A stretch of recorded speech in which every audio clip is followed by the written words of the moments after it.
So I'm Robert Scoble, and we're here at the Click Asia Summit in Mumbai, India, where I just gave a keynote speech.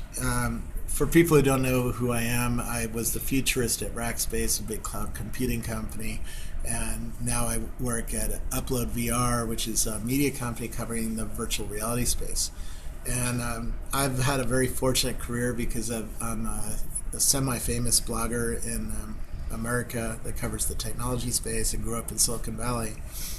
And I've been able to interview all sorts of tech executives, from Bill Gates to Mark Zuckerberg, on down to people you don't know of yet. And I get to visit a lot of R&D labs and see where things are coming in the next 2 to 10, even longer years from now.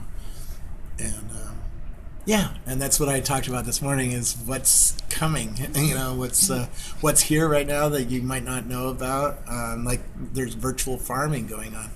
When I saw that, I was like, what? What's a virtual farm? How do you grow virtual crops and how do you make money at that? But there's a company in Illinois, called Agribul that grows virtual crops for farmers around the world. And then he sells the data that he learns by doing that to the farmer, the real farmer, and says, hey, tomorrow you should fertilize your field more, or use this specific fertilizer, or you should think about not planting a crop at all because you're not going to make any money, because part of his simulation is to take the price data for all the crops and look at how likely you're going to be able to grow a successful crop this year.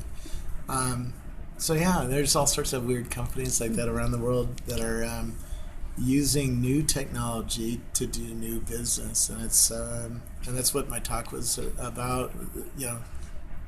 Aiming at about 5 years from now, when we're going to be wearing glasses, and it's going to show us stuff on this table. We're going to be able to play chess, virtual chess, on this table with these glasses on. And what does that all mean for marketing and for business and for consumers? So which are the innovations or trends that you are most excited about? VR for the next 3 years is by far the coolest thing. But around VR, and VR is going to be followed by AR, or mixed reality, augmented reality, which are the glasses that put virtual items on top of the real world. And that has deep implications for culture, for business, all sorts of stuff. But that's 3 to 5 years away, maybe 7 if you're in a poorer neighborhood. But for the next 3 years, VR is so exciting. If you haven't had a chance to be inside a virtual reality headset like a HTC Vive or an Oculus Rift from Facebook or a Sony PlayStation VR, get your head in one. It's mind-blowing what it is. And everybody who listens to me says, I don't believe you. And then you try it and you all write me and go, I had no idea. It's absolutely mind-blowing to be inside a virtual world and doing things like driving cars, playing with people, exploring new things, and on and on. But along with that, Internet of Things is really exciting because it's digitizing our world. And I talked about a vending machine company that changed its entire supply chain just by putting a card inside their vending machine, right? And there's many examples of that coming to farms, coming to retail, coming to vending machines, and all that. Self-driving cars are really exciting as well. And it's using a lot of the same technology that augmented reality is going to use. 2 cameras, sensors that map out the world in 3 dimensions, and real-time software that is really advanced that has to make real-time decisions about whether it stops or not, right? And then there's robots and other things as well. But those are some pretty big technology changes that each deserve its own media, its own attention on. And they're big deals. I think the next 5 years is going to see more technology than we've seen in probably the last 20 years. It's really crazy what's coming. So most of it comes down to application, as in all of these are amazing concepts, but how do normal people, apart from corporations who can afford a $3,000 equipment, how do normal people's lives change because keep in mind, if you can't afford something today, just stay alive. I've learned that lesson over and over and over.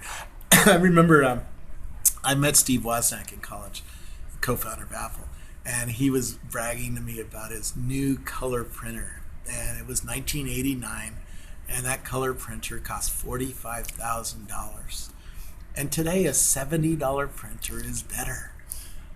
So all you had to do was stay alive 20 years and you have a better printer than the billionaire could afford, back in the 80s, right? Okay. And that's true of almost every technology. If it's a technology, it's going to get smaller, it's going to get faster, it's going to get sharper, it's going to get cheaper. And so if you can't afford a VR headset today, just stay alive. Now, keep in mind, we're talking about the high end of headsets, the Oculus Rifts and the HTC Vives, which are, around $2,000 to get started with it. The Google Cardboard is being given away for free. I just met a guy who gave away 2.3 million Google Cardboards as part of his advertising in his car company here in India, in the Times of India. And you put together the Google Cardboard and you put your mobile phone in, and now you have virtual reality. Now, you don't have the full experience, but it's a pretty compelling experience. In fact, this weekend alone, YouTube is broadcasting Coachella, a big music festival, into VR, into the Google Cardboard for free, right? So you put together that little Google Cardboard you got in the Times of London, and now you're watching Coachella. I was just there last week, and they do 2 weekends the same thing. So you can watch live this weekend in VR. So there's a lot coming for both the low cost as well as the high cost. But the high cost, you'll see, will come down in cost very quickly as the numbers of products go up, because it's just so compelling. And when you see something that compelling, the rich people buy it first, then it gets cheaper, and then more people can afford it. You said something very interesting about if you give enough utility, people are willing to give up their privacy. Care to elaborate on that, and what kind of warning signs would you put up regarding privacy and utility? Well, it's funny. I was talking out in the hallway, and people are afraid of things they don't know, right? And with new technology, we don't know what is the cost, what is the risk. And we don't know what the utility is. Now, if we take it into another technology, cars kill 1.2 million people a year. There's a real cost to driving. But there's a much bigger utility. And we drive even though there's a high cost, because the utility outweighs the cost. And right now we just don't know the cost and the utility of new technology like holding your phone. We will. And we're figuring it out very quickly. And the utility is deeper than the cost. And that's my lesson. You're going to use it because it's going to save you time. It's going to save you money. It's going to make your life better. It's going to be more entertaining. And on and on and on. Your ads are getting better. Your content on Facebook is getting dramatically better the more data you give it. If you teach it what you want to see, it actually does work pretty well. My feed is amazing, right? And it wasn't amazing 3 years ago. So in just 3 years, it's gone from to really like, wow, this is amazing. But I've given it the data. I've told it what kinds of topics I like, and I've hidden things over and over again until it starts learning what I want. Self-driving cars are going to do the same thing. They're going to learn the street, and they're going to learn us to understand how to get around, and so that you don't have to program it when you get in. You're just going to tell your car, take me to X, and it's going to know what you meant, because it's going to have heard that from millions of people over and over and over and over again, and it's going to then say, would you like to go the fastest route, the smoothest route, the cheapest route, the scenic route, because it's going to know all the different routes it could take to go to, Taj Mahal or whatever, right? And so it needs your data to work, and you're going to give it your data because you're going to want to ride in a self-driving car someday. We're just in a period we don't trust these things, and that will end very quickly because the utility is going to outstrip the cost or the perceived cost of these things. I think we need a new argument, by the way. because we're going to be studied. You're being studied right now, just holding your phone, right? There's sensors in your phone that know whether you're holding it, whether you're running, whether you're walking, whether you're sitting, whether you're driving. And that's already possible just using the sensors that are already in your phone. So we're going to be studied by sensors in our stores, sensors in our phones, sensors on our watch, right? And more every day. Sensors in our farms, sensors in drones over our heads, sensors everywhere. So privacy's dead. The studying of us is dead. It's over, and it's going to be more over every day. But consequences are not dead. And if companies bring consequences to us that we were not prepared for, then we will trust those companies less, and we'll ask our government to regulate them. And these companies don't want to be regulated, so they're going to work hard, I believe, to maintain our trust and keep from bringing new consequences to our lives. But once in a while, you'll see somebody get some consequences that wasn't thought about, right? Because the algorithms didn't foresee a certain consequence. A self-driving car will kill somebody someday. And that'll be a big deal in the news. But it'll survive, and we'll understand what caused it, and we'll fix it, right? Because Mercedes-Benz isn't in the business of killing people. It doesn't want to be in the business of killing people, right? It wants to be in a business of transportation, and so does Uber, so does Tesla, so does Tata, you know. So these companies are going to work hard to make sure that they don't bring new consequences. But once in a while, one will bring some consequences, or they'll not invest in security or not invest in making it in the right way, and they'll have to be regulated. So we'll figure it out. Okay. So you started off as a blogger, and we at BlogAdda are very interested in bloggers. Yeah. What do you think, where do you think blogging can take a person, because it's a growing field in India especially, and what kind of tips would you like to give people to be a better blogger and to make more out of it? You know, it's funny because I'm just about to go back to blogging. So I stopped my blog to do all the social media, Facebook, LinkedIn, and Twitter, and Google+, and now Snapchat. And I'm thinking a lot about it. It's a very noisy world compared to when I started blogging. When I started blogging, there was only 200 blogs in the world. You're an early adopter of everything, right? Early adopter, right? I was 79th user of Instagram, and I was early on Facebook and early on Twitter. It comes down to content, and my advice is still the same way. How am I learning Snapchat? I am not speaking on Snapchat a lot. I'm studying everybody that I can, and I'm watching what works for me.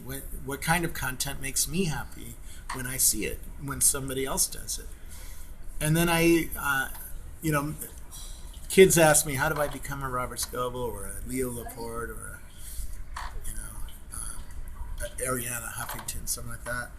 And I say, find a niche that nobody else is covering and cover the heck out of it. VR was that niche a year ago.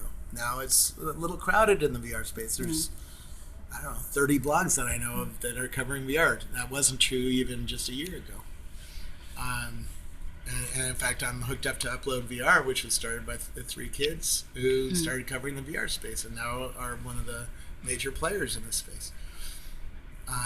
That's the way to do it. Find something new and cover the heck out of it, you know, and own it and become the number one place for understanding that. And you can do that with a blog. You can do that with a Facebook page. You can do that with Snapchat. You can do that with Twitter. You can do that with Instagram.